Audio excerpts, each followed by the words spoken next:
नमस्कार दोस्तों और साथियों, विनायक कंपटीशन क्लासेस में आपका स्वागत है। प्रस्तुत है यूपी एसएससी पेट 2023 के लिए कुछ महत्वपूर्ण जीएस और करंट अफेयर्स। तो आइए स्टार्ट करते हैं आज का प्रश्न। सरदार सरोवर परियोजना का निर्माण किस नदी पर किया गया है? फटाक से आंसर दीजिए। सरदार सरोवर परियोजना का निर्माण किस नदी पर किया गया है? तो सरदार सरोवर परियोजना का निर्माण ऑप्शन नंबर ए नर्मदा नदी पर किया गया है। तो आप सब इसको याद रखेंगे। नर्मदा नदी पर सरदार सरोवर परियोजना का निर्माण किया गया है। ये गुजरात राज्य के केवड़िया गांव में स्थित है। देखिए, सरदार सरोवर परियोजना की जो सोच थी वो वल्लभ भाई पटेल की थी, हमारे पहले उप प्रधानमंत्री थे। और इसकी आधारशिला पंडित जवाहरलाल नेहरू ने 5 अप्रैल 1961 को रखी। इस सरदार सरोवर परियोजना में 1450 मेगावाट का विद्युत परिसर भी शामिल है। आइए, भारत में वित्त मंत्री का पद संभालने वाली पहली महिला कौन थी? वो पहली महिला कौन थी जिन्होंने वित्त मंत्री का पद संभाल करके बजट पेश किया था? ऑप्शन नंबर ए सरोजिनी नायडू, विजया लक्ष्मी पंडित, Indira Gandhi, option number D है मेनका गांधी। तो आप तो खोज रहे होंगे, आप पहली महिला वित्त मंत्री निर्मला सीतारमण जी को तलाश रहे होंगे ऑप्शन में।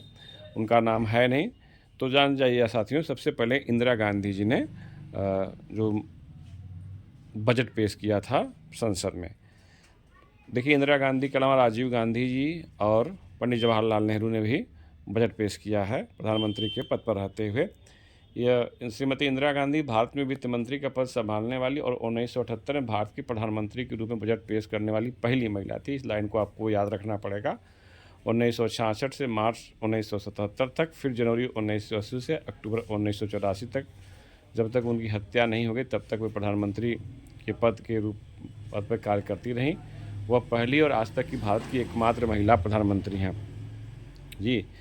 और निर्मला सीतारमण इस लिहाज से दूसरी हो गई। भारत का सबसे बड़ा गुफा मंदिर कौन सा है? तो एलिफेंटा, अजंता, उदयगिरी, एलोरा। 4 ऑप्शन आपके सामने दिख रहे होंगे। तो भारत का सबसे बड़ा गुफा मंदिर जो है आपका ना, एलोरा गुफाओं के मंदिर की स्थित कैलाश मंदिर है। एलोरा गुफा के अंदर एक कैलाश मंदिर है और भारत का सबसे बड़ा गुफा मंदिर है। यह महाराष्ट्र में स्थित है। अजंता और एलोरा की गुफाएं आपको पता है कि महाराष्ट्र में स्थित हैं।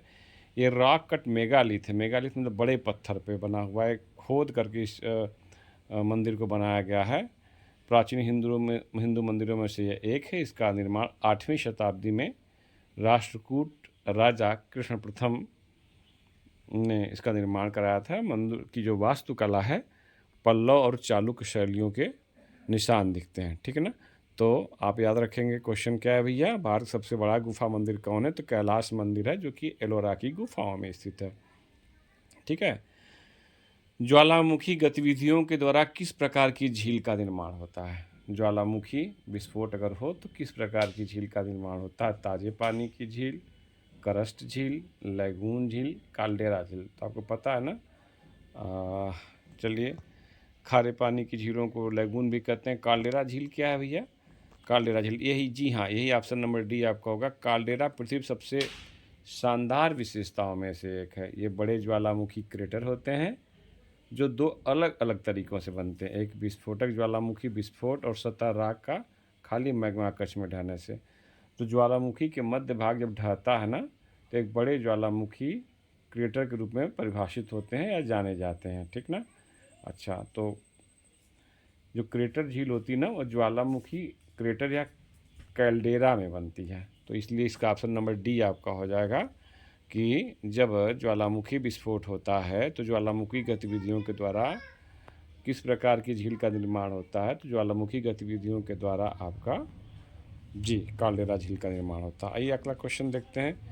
ग्रेट विक्टोरिया मरुस्थल खाली जगह में स्थित है, यानी किस जगह में स्थित है? ग्रेट विक्टोरिया मरुस्थल मिस्र में स्थित है, भारत में स्थित है, ऑस्ट्रेलिया में स्थित है। और इसका नाम विक्टोरिया क्यों पड़ा, इसकी भी कहानी जान जाइए। तो ग्रेट विक्टोरिया मरुस्थल ऑस्ट्रेलिया में स्थित है। ऑप्शन नंबर सी इसका करेक्ट ऑप्शन होगा जी। ग्रेट विक्टोरिया मरुस्थल ऑस्ट्रेलिया का सबसे बड़ा रेगिस्तान है। यह 4 करोड़ 20 लाख हेक्टेयर क्षेत्र में फैला हुआ है और पहली बार 1875 में यूरोपीय खोजकर्ता अर्नेस्ट गिल्स ने इस मरुस्थल को पार किया था और रानी विक्टोरिया के नाम पर इसका नाम रख दिया था। तब से इसको जो है विक्टोरिया मरुस्थल के नाम से ही जाना जाता है। इसमें यहाँ बहुत कम वर्षा होती है, 200 से 250 मिलीमीटर वर्षा प्रतिवर्ष रिकॉर्ड की जाती है। ओरांग राष्ट्रीय उद्यान भारत के किस राज्य में स्थित है? असम में या अरुणाचल प्रदेश में, मेघालय में या मिजोरम में? तो ओरांग राष्ट्रीय उद्यान साथियों आप जान जाइए, इसको राजीव गांधी राष्ट्रीय उद्यान भी कहते हैं। ये असम में स्थित, ऑप्शन नंबर 1 इसका करेक्ट ऑप्शन होगा। देख लीजिए ओरांग राष्ट्रीय उद्यान से जुड़े हुए कुछ और तथ्य। ओरांग राष्ट्रीय उद्यान असम के ब्रह्मपुत्र नदी के उत्तरी तट पर स्थित है। ओरांग राष्ट्रीय उद्यान को राजीव गांधी राष्ट्रीय उद्यान के नाम से भी जाना जाता है। इस उद्यान को 1985 में एक अभ्यारण्य के रूप में स्थापित किया गया था और 13 अप्रैल 1999 को इसको नेशनल पार्क घोषित कर दिया गया, राष्ट्रीय उद्यान घोषित कर दिया गया। इसे मिनी काजीरंगा भी कहा था। आपको पता है काजीरंगा राष्ट्रीय अभ्यारण्य या काजीरंगा उद्यान जो नेशनल पार्क है ना, एक सींग वाले गेंडे के लिए प्रसिद्ध है और असम में है वो स्थित। हजारों मंदिरों का शहर किसे कहा जाता है? हजारों मंदिरों का शहर का नाम क्या है? वाराणसी, द्वारका, कांचीपुरम, भुवनेश्वर। तो मंदिरों का शहर बनारस को भी कहा जाता है, द्वारका में आप जानते हैं, कांचीपुरम, भुवनेश्वर। तो हजारों मंदिरों का शहर कांचीपुरम को भी कहा जाता है। तो ऑप्शन ये कन्फ्यूज़ करने वाले होते हैं, इसको ध्यान रखें आप। हजारों मंदिरों का शहर कांचीपुरम को कहा जाता है। देखिए कांचीपुरम को हजारों मंदिरों का शहर के रूप में जाना जाता है। कांचीपुरम शहर है कहाँ? बेगावती नदी के तट पर तमिलनाडु राज्य में स्थित है। यह वाराणसी के बाद दूसरा पवित्रतम मंदिर है। कांचीपुरम पल्लव राजवंश द्वारा स्थापित किया गया है। इसके साम्राज्य की राजधानी नामित किया गया था। अच्छा, एकम बरेश्वरार मंदिर कांचीपुरम में सबसे बड़ा मंदिर है और कैलाश मंदिर कांचीपुरम में सबसे पुराना है। इस तथ्य को भी आप जानेंगे। एकम बरेश्वरार मंदिर कांचीपुरम में सबसे बड़ा मंदिर है और कैलाश नाथ मंदिर जो कांचीपुरम का वो सबसे पुराना है। दोनों मंदिर भगवान शिव को समर्पित हैं। आइए देखते हैं बहाई मंदिर का दूसरा नाम क्या है। बहाई मंदिर, स्वर्ण मंदिर, लक्ष्मी नारायण मंदिर, सूर्य मंदिर, कमल मंदिर। तो जो आपका लोटस टेम्पल है ना भाई, लोटस टेम्पल को बहाई मंदिर के नाम से भी जाना जाता है। लोटस टेम्पल बहाई समुदाय के लिए प्रसिद्ध पूजा स्थल है। दक्षिण दिल्ली में स्थित है। लोटस टेम्पल आपको पता होना चाहिए कि दिल्ली में स्थित है। कमल के फूल के आकार का बना हुआ है। बेकिंग पाउडर द्वारा कौन सी गैस निकलती है जिस कारण बुलबुले का निर्माण होता है? बेकिंग पाउडर, हाँ, तो बेकिंग पाउडर कार्बन डाई कौन सी गैस निकलेगी जिसके कारण बुलबुले का निर्माण होगा? Option number 1 carbon dioxide, option number B carbon monoxide, option number C ammonia, option number D hydrogen. Carbon dioxide CO2, carbon monoxide CO, ammonia NH3 और हाइड्रोजन आपको पता है H2। तो बेकिंग पाउडर द्वारा किस गैस का निर्माण जिसके कारण बुलबुले का निर्माण होता है? देखिए जब बेकिंग पाउडर को सोडियम बाइकार्बोनेट को, है ना, इसका रासायनिक नाम बेकिंग पाउडर का सोडियम बाइकार्बोनेट, इसको खाने वाला सोडा भी जानते हैं और इसे एसिड साल्ट या अम्लीय नमक कहते हैं। तो इसका रिएक्शन आप देख लीजिए। NaHCO3 ये बेकिंग पाउडर है। जब पानी के साथ घोला जाता है ना, तो पानी का जो हाइड्रोजन आयन है इसके H को, हाइड्रोजन को अलग करके कंपाउंड होकर के H2O बना लेता है। तो 2 ऑक्सीजन बचते हैं, C और O2 मिलकर CO2 बन जाते हैं, सोडियम अलग हो जाता है। तो कार्बन डाइऑक्साइड के बनने की वजह से ये बुलबुले निकलते हैं, इसलिए इसका ऑप्शन नंबर ए आपका सही होगा। कार्बन डाइऑक्साइड CO2 बनती है इसलिए बुलबुले निकलते हैं। आइए आज का अंतिम प्रश्न है, अफ्रीका महाद्वीप का उच्चतम स्थल कौन सा है? Which is the highest point of continent Africa? Kilimanjaro पर्वत, अस्सल झील, माउंट मैकिनले, माउंट एल्ब्रस। तो आपको याद रखना है अफ्रीका महाद्वीप का सबसे ऊंचा स्थल किलिमंजारो पर्वत है। किलिमंजारो पर्वत अफ्रीकी महाद्वीप का सबसे ऊंचा पर्वत है। इसका शिखर समुद्र तल से 19,340 फीट है। यह तंजानिया में स्थित है। जिबूती अस्सल झील अफ्रीका में सबसे कम, दुनिया में दूसरी सबसे न्यूनतम स्थानों में से एक है। इसकी ऊंचाई 509 फीट है। अफ्रीकी महाद्वीप में अस्सल झील की गहराई सबसे अधिक है। तो ये था आज का हमारा वीडियो। आशा करता हूँ आपको काफ़ी पसंद आया होगा और आपसे आग्रह है कि आप चैनल को अधिक से अधिक सब्सक्राइब कर दें। आपको 10 मॉक टेस्ट आगामी पेट एग्ज़ाम के होने तक आपको अवेलेबल करा दिया जाएगा। तो साथियों आपका बहुत बहुत धन्यवाद वीडियो को देखने के लिए। Thanks to for watching. नमस्कार दोस्तों और साथियों, विनायक कंपटीशन क्लासेस में आपका स्वागत है। प्रस्तुत है UPSSC पेट 2023 के लिए कुछ महत्वपूर्ण GS और करंट अफेयर्स। तो आइए स्टार्ट करते हैं आज का प्रश्न। सरदार सरोवर परियोजना का निर्माण किस नदी पर किया गया है? फटाक से आंसर दीजिए। सरदार सरोवर परियोजना का निर्माण किस नदी पर किया गया है? तो सरदार सरोवर परियोजना का निर्माण ऑप्शन नंबर ए नर्मदा नदी पर किया गया है। तो आप सब इसको याद रखेंगे। नर्मदा नदी पर सरदार सरोवर परियोजना का निर्माण किया गया है। ये गुजरात राज्य के केवड़िया गांव में स्थित है। देखिए, सरदार सरोवर परियोजना की जो सोच थी वो वल्लभ भाई पटेल की थी, हमारे पहले उप प्रधानमंत्री थे, और इसकी आधारशिला पंडित जवाहरलाल नेहरू ने 5 अप्रैल 1961 को रखी। इस सरदार सरोवर परियोजना में 1450 मेगावाट का विद्युत परिसर भी शामिल है।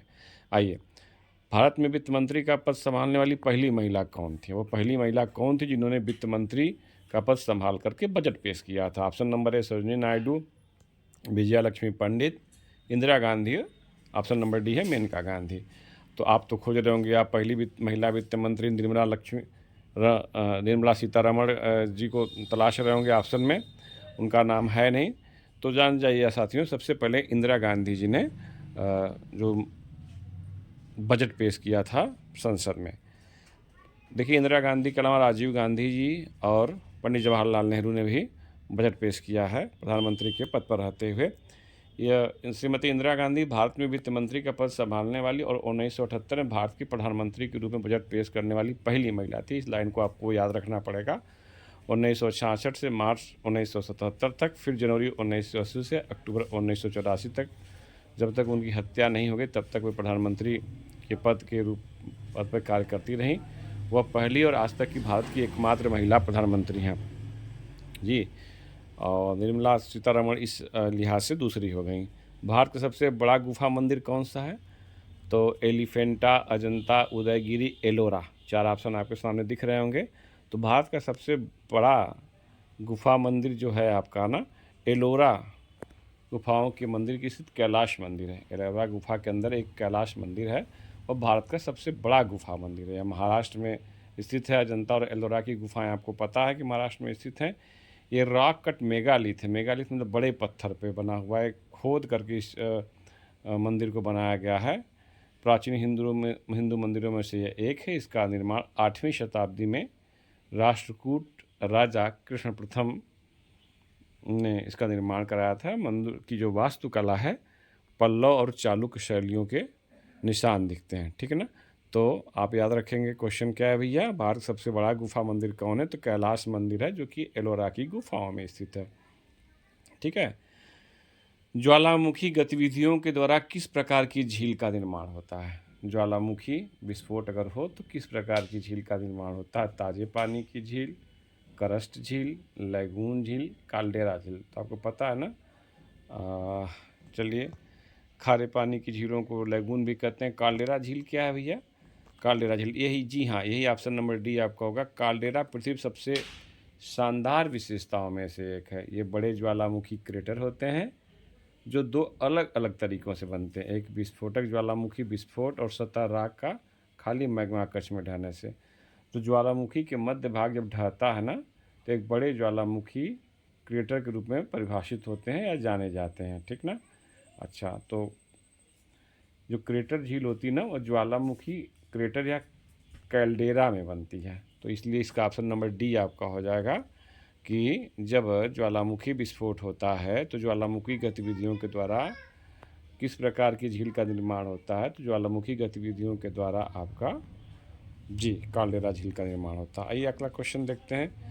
ग्रेट विक्टोरिया मरुस्थल खाली जगह में स्थित है, यानी किस जगह में स्थित है?